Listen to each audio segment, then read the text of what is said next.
RABITA kama mpango wa kurasimisha rasilimali na biashara za wanyonge Tanzania uliundwa kwa ajili ya Watanzania wote, kwa maana ya wakulima, wafugaji na wafanyabiashara kwa maeneo ya mijini.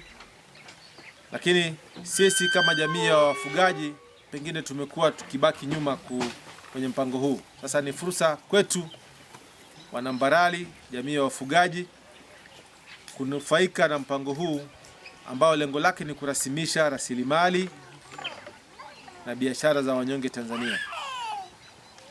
Tukizungumzia rasilimali tunamaanisha ardhi mijini na vijijini. Sasa katika ardhi sisi tuko upande wa vijijini, si ndio? Sasa vijijini kwenye ardhi zetu kuna shughuli za kiuchumi ambazo zinafanyika. Shughuli hizi ni kilimo na ufugaji. Sawa jamani? Kwa hiyo wakulima wana matumizi ya ardhi na wafugaji pia wana matumizi ya ardhi. Sasa bahati mbaya sana makundi haya kwa maana ya matumizi ya ardhi tumekuwa tukisigana na tumekuwa na migogoro ya ardhi. Sasa migogoro hii inaisha pale ambako tunakaa pamoja, tunazungumza changamoto ambazo zipo kwenye matumizi ya ardhi, tunazitatua, alafu tunaendelea kutumia ardhi yetu kwa amani kabisa. Ogele oye. Sasa matumizi haya ya ardhi yanatambulika kisheria. Ndio maana sheria yetu ya matumizi ya ardhi inataka tukae kama kijiji, tuandae mpango wa matumizi ya ardhi, tena mpango ulio bora, alafu mwisho wa siku sasa tuweke utaratibu kwa maana ya sheria ndogo ya kusimamia mpango huo na kuweza sasa kutumia ardhi yetu vizuri. Lakini sisi tunaenda mbele zaidi kwa kurasimisha vile vipande vya ardhi kwa maana ya matumizi. Kwa hiyo tukirasimisha, mwisho wa siku utapata hati ya haki miliki ya kimila kwa mujibu wa sheria namba 5 ya ardhi ya mwaka 1999. Ukipata hati hiyo sasa inakutambua wewe kama mmiliki wa kipande kile cha ardhi. Na RABITA wanataka sasa uitumie ile hati kiuchumi. Matumizi yake ya kiuchumi ni pamoja na kuitumia kama dhamana kwenye taasisi za fedha na kupata mitaji ambayo itakupelekea wewe sasa kufanya ufugaji wenye tija.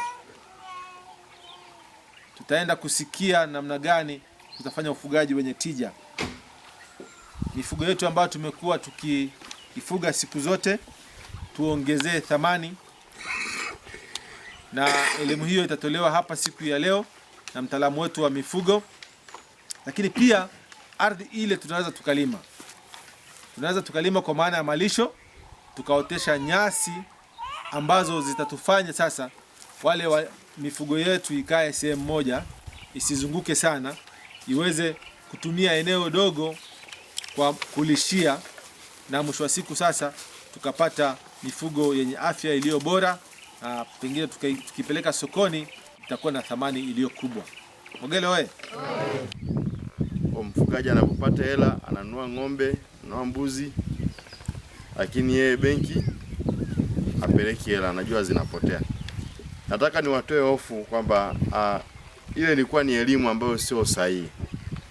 Benki hamna kitu kinachokula hela za mtu. Ukiziweka hela zako utazikuta vile vile, ila zinahifadhiwa katika usalama zaidi. Na wengine wanauza ng'ombe wanakaa na hela nyumbani. Kwa mwisho wa siku nakuta mchwa amekula, au wengine wezi, na mwingine nyumba ikiungua na inaungua pamoja na zile pesa.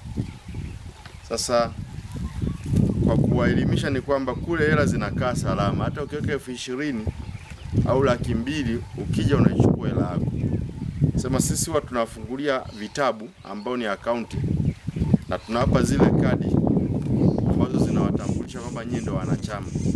Unapokuja muda wote ule unaingiza pale kwenye mashine yetu. Kama unachukua chini ya 1,000,000 unachukulia nje, lakini kama unachukua zaidi ya 1,000,000 unachukulia ndani, na unahudumiwa tu vizuri, na makato yake ni huduma ni kwa muda mfupi, ni gharama kidogo sana. Kwa tunapenda tu kuwaelimisha kwamba kuwe na utaratibu wa kujiwekea akiba. Ukiweka mfugo unaweza kutokea labda ugonjwa, matatizo yakajitokeza, mifugo mingine ikafa. Lakini kule benki ukiweka leo, hata ukimaliza miezi 6 hela zako utazikuta vile vile. Sasa utaratibu wa kuweka hela benki, unaweza kuweka hela yote ile kuanzia hata 2000, 3000, 10000 unaweza ukaweka. Lakini lazima uwe na account. Account ile ndio inakutambulisha kwamba wewe ni mwanachama wetu. Na ili uweze kuwa na account, kuna utaratibu wake, ni kwamba lazima uwe na kianzio cha pesa ambao shilingi 10,000. 10,000 tu. Najua wafugaji wana utajiri mkubwa sana wa ng'ombe na mbuzi na mifugo mingine. Kwa hiyo ukiwa na shilingi 10,000, maana unaweza ukawa na nini, una sifa ya kufungua account.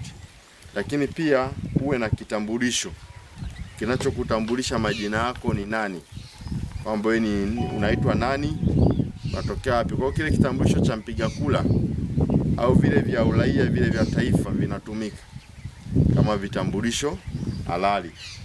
Na kama kuna mtu ana leseni ya udereva na yenyewe inatumika. Kwa ukishakuwa na 10,000 ukawa na kitambulisho, basi unaweza ukawa na sifa ya kufungua account ambao unaendelea kuweka hela zako. Ukiuza ng'ombe ukapata milioni, unaweza ukaweka benki. Na benki anaweza kakaa mtu yote. So wengine wako wanaogopa hapa kule ni kwa ajili ya matajiri. Benki hamna tajiri, kila mmoja ana hela yake. Kuna mwenye 10,000, kuna mwenye milioni, kuna mwenye milioni 10, kuna mwenye milioni 100. Kila mmoja anaruhusiwa kujiwekea akiba. Lakini pia kuna utaratibu wa huduma nyingine nyingi ambazo benki huwa inatoa. Benki huwa inawezesha wajasiriamali wa kilimo na ufugaji. Tunaamini mfugaji hawezi kula ng'ombe tu, hawezi kula nyama tu, lazima atakuwa na yeye analima kidogo. Kwa benki wameweza kufungua mianya kwa ajili ya kutoa huduma za mikopo kwa wakulima na wafugaji. Lakini sasa tunachozungumzia sisi kilimo, hatuzungumzii kilimo cha chakula kile. Tunazungumzia kilimo cha kibiashara. Najua kuna watu hapa wanalima mahindi, wanalima mipunga, sasa hizi tunavuna maeneo mazuri yenye vyanzo vya maji na uhakika wa maji. Sasa sisi tumekuwa tukikopesha mikopo kwa ajili ya kilimo. Lakini kanuni ya pili, lazima tujitahidi kuchagua koo sawa au mifugo ile ambayo ina uwezo wa kukua kwa muda mfupi. Kwa maana kwamba katika kundi ulilonalo lazima uangalie, je, katika kundi langu hili ni mifugo gani au ni aina gani ya mifugo ambayo ina sifa ya kukua kwa muda mfupi kuliko ile ambayo inakuwa kwa muda mrefu, maana yake hadi kufikia uwezo wa kwenda sokoni. Tunatakiwa tuchague mifugo ambayo itaweza kukua kwa muda mfupi ili kufikia uwezo wa kupeleka sokoni. Hiyo ni kanuni ya pili ambayo lazima tuizingatie. Lakini kanuni ya tatu ni kwamba tunatakiwa mifugo yetu tuipange kutokana na makundi ya aina ya mifugo. Kwa maana kwamba tuilishe mifugo yetu kutokana na makundi. Mfano, ndama tujue wanahitaji nini. Tuje sijui madume tujue wanahitaji nini. Tuje sijui majike wanahitaji nini. Kwa maana kwamba lazima uwe na utaratibu katika ufugaji wako wa kila kundi, kujua linahitaji nini na uweze kulipa kundi hilo kile linachohitaji. Tujue na aina ya udongo ambao mahindi yanapenda. Mara nyingi kwenye zao hili tunasema linapenda sana udongo tifutifu wenye kina cha kutosha, walau kuwe na nafasi ya hewa kwenye ardhi baada ya kukatua. Katika maandalizi hayo tunashauri vile vile kwamba andaa shamba lako baada ya kulilima, ikiwezekana kama huna mpango wa kutumia mbolea za kiwandani, japokuwa nitasema baadaye kwamba ina mbolea, niseme mapema kwamba unashauriwa uzimwage mbolea zako shambani mapema. Kama ni mbolea ya samadi, mwaga mapema ili unapolima unakuwa unaichanganya. Sijui kama mnafanya hivyo. Ndio. Mnamwaga kabla? Basi hii tuko pamoja. Lakini tuangalie na uhitaji, ni kitu gani kinahitajika kwenye zao hili. Pamoja na kwamba tutaangalia ni aina gani za mbegu zilizopo, lakini tujue uhitaji wa virutubisho vinavyopendwa sana na zao letu na mahindi. Tuna mbolea za viwandani, lakini na mbolea za asili ambazo zinabeba vyote. Kuna kitu wanaita NPK na K, sawa. Kuna nitrogen, phosphorus na potassium. Hivi ni viambato vya msingi kwenye uzalishaji bora wa zao la mhindi. Mbolea hizi zinapatikana aidha kwenye mbolea ya kawaida ya mifugo ipo moja kwa moja, lakini kwa ile ya viwandani moja kwa moja ni NPK, lakini unaweza kupata TSP ukapata P pale.